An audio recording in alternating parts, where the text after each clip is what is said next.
Kembali ke Perang Dunia Ketiga di awalnya. Mengapa kita mengatakan Perang Ukraina bisa menjadi Perang Dunia Ketiga di awalnya? Apa perbedaan dengan perang di Suriah, perang di Libya, perang di Palestina, dan perang di Afghanistan? Pertama, karena perang Ukraina pencetusnya Rusia, sementara perang-perang lainnya adalah perangnya Amerika. Amerika itu boleh membunuh rakyat sipil, boleh menyerang sebuah negara, boleh menjatuhkan sebuah pemerintahan atas nama agar dunia menjadi lebih baik. Negara lain harus diam. Kalau Rusia, sebaliknya, tidak boleh dan menjadi penjahat musuh bersama dunia. Sungguh, perang Rusia-Ukraina, perang yang selain perbedaan niatnya, permasalahannya, dan pastinya, dua negara ini, Ukraina dan Rusia, adalah dua negara produsen besar yang kalau mereka menurunkan produksinya atau tidak jualan, maka dunia bisa bermasalah. Suriah, Afghanistan, Irak, ya hanya punya fosil oil, minyak bumi dengan jumlah yang kalau ditotal pun tidak terlalu besar. Namun Ukraina dan Rusia, kalau ditotal merupakan 15% produksi minyak dunia. Gandumnya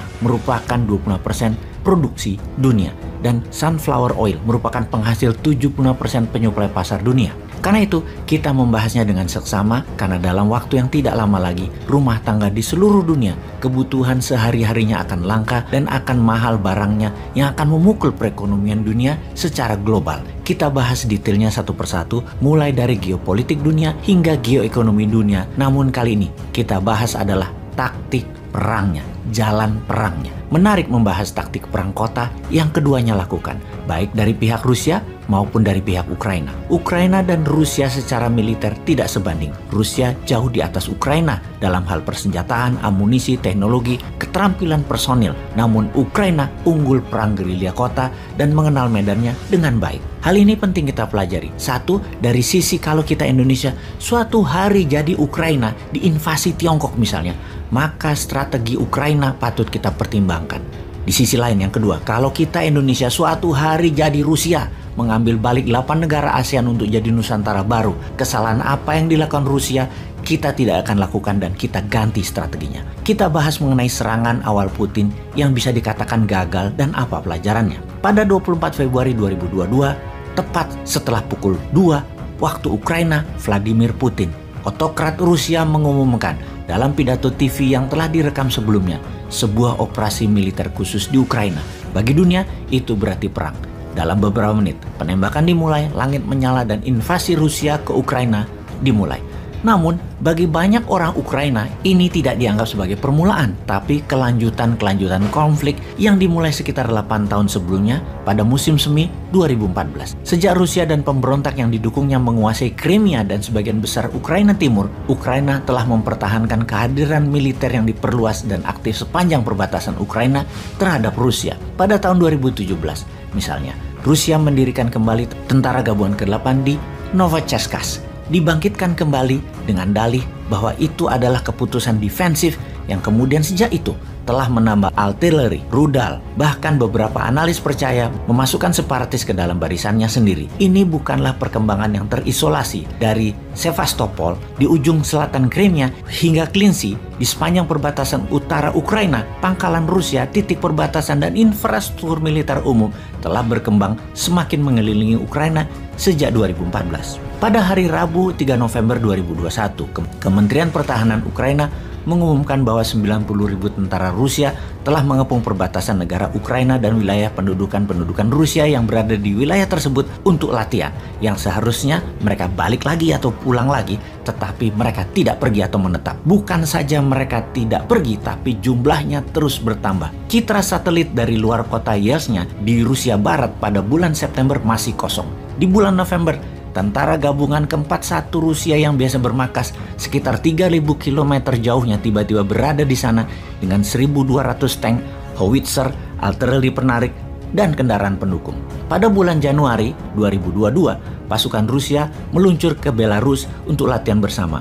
Beberapa minggu kemudian diumumkan bahwa tentara akan tetap tinggal di area tersebut seperti di Yelnya, semakin diperluas sementara yang baru bermunculan, membentuk kepungan pasukan di sepanjang perbatasan Ukraina. Forensik digital satelit image juga menunjukkan bahwa kereta api memindahkan pasokan dari Rusia Timur sampai ke Belarus dalam jumlah yang sangat masif, sehingga dalam 3,5 bulan 175.000 tentara Rusia telah menumpuk sepanjang perbatasan Ukraina siap untuk bergerak. Tentara Rusia didoktrin, dan diyakini bahwa mereka adalah pasukan khusus pembebas Ukraina dari cengkraman penjajah NATO. Ketika jam 2 Putin mengatakan pasukan bergerak masuk ke Ukraina, pada jam-jam awal invasi Rusia ke Ukraina, pasukan penyerang Rusia bekerja untuk melumpuhkan infrastruktur militer Ukraina. Beberapa tembakan pertama dari konflik tersebut melibatkan serangan udara di pangkalan udara Ukraina dalam upaya membantu Rusia dengan cepat mendapatkan superioritas udara tanpa perlawanan yang kuat. Pada siang hari, fokus bergeser dari pertahanan antisipatif ke serangan saat lusinan helikopter Rusia mendaratkan pasukan di bandara Hostomel hanya beberapa mil dari Kiev. Hal itu nampak dalam upaya untuk menciptakan jembatan udara merebut kendali bandara untuk memungkinkan pesawat membawa lebih banyak masukan akan mendorong keluar ke Kiev. Jalur pasokan berbasis udara dapat memastikan tingkat dukungan logistik tertentu lepas dari kondisi darat antara perbatasan dan Kiev. Namun, menyadari hal itu, Ukraina menugaskan Brigade Reaksi Cepat keempat untuk merebut kembali bandara yang berhasil dilakukannya pada pukul 20.00. Ini mengejutkan Rusia. Di Belarusia, pasukan Rusia terlihat menurunkan pasokan dari gerbong dan berkumpul menjadi konfigurasi konvoi yang menghadap ke selatan menuju zona perang. Di Konchniski, dekat titik terdekat Belarusia ke Kiev, citra satelit menangkap jalan yang diubah Rusia menjadi pangkalan helikopter dengan tanda X di setiap zona pendaratan. Namun, terlepas dari semua infrastruktur perang yang direncanakan dengan baik dibangun di sekitar Ukraina, hal-hal di dalam perang tampaknya kurang direncanakan dengan baik oleh Rusia. Saat hari kedua pertempuran, pasukan Rusia mengarahkan pandangan mereka ke Kiev, ibu kota negara itu, rumah bagi pemerintah dan pemimpin Ukraina Volodymyr Zelensky. Dengan ambisi utama Rusia adalah mendirikan pemerintahan boneka, Kiev adalah target utama bagi pasukan penyerang. Namun, mereka hanya berhasil mencapai pinggiran kota. Masih di sana dari hari ketiga sampai saat ini hampir sebulan. Mereka menghadapi perlawanan sengit dan membuat sedikit kemajuan. Saat hari kedua menjelang hari ketiga, muncul foto dan video yang mulai melukiskan gambaran yang lebih jelas lagi. Banyak peralatan perang Rusia kehabisan bahan bakar dan ditinggalkan, berserakan di seluruh negeri. Pasukan penyerang terlihat menjarah toko-toko untuk makanan, kemungkinan karena kekurangan pasokan makanan mereka sendiri. Strategi perlawanan pertahanan Ukraina terbukti jitu, yaitu memerangi logistik Rusia. Dalam kata-kata terkenal Jenderal John J. Pershing, infanteri memenangkan pertempuran, logistik memenangkan perang. Jadi Ukraina memilih menyerang logistik Rusia. Ukraina mengatur pertahanan bergaya gerilya dengan menarget kehancuran truk-truk bahan bakar Rusia. Kita semua tahu, truk bahan bakar biasanya tidak bersenjata. Yang bersenjata hanya orang yang mengendarainya saja dan dapat dihancurkan dengan peluru murah atau bom molotov. Pasukan Ukraina juga menghancurkan 2 jembatan kunci ke Kiev, memungkinkan mereka untuk memfokuskan mempertahankan sejumlah kecil choke point, dan taktik serupa digunakan di tempat lain di Ukraina. Militer Ukraina juga menghancurkan semua koneksi antara jaringan kereta api Rusia dan Ukraina untuk mencegah kekuatan penyerangan menguasai mereka,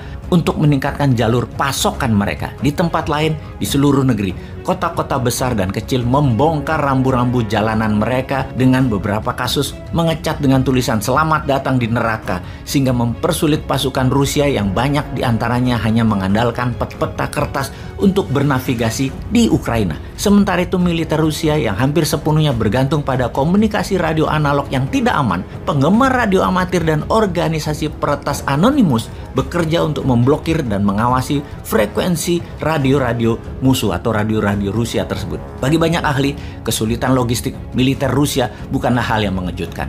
Bahkan mereka mewakili garis sejarah saat menganalisis bencana perang Soviet Afghanistan di tahun 1980-an. Kinerja logistik yang buruk sering menjadi alasan kegagalan Uni Soviet untuk mencapai tujuannya. Sahabat, kita semua tahu target dalam 4 hari serangan kilat Rusia seharusnya pasukannya sudah mencapai Kiev, dan dalam 1 minggu seharusnya Kiev sudah takluk. Ternyata pertahanan Ukraina menggagalkan rencana itu, dan ini semua membuat Putin marah.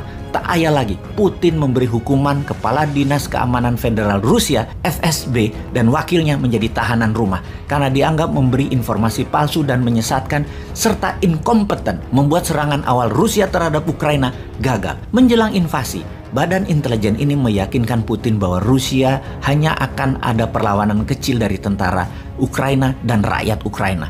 Yang mendukung Rusia itu banyak dan mereka tidak mendukung Zelensky.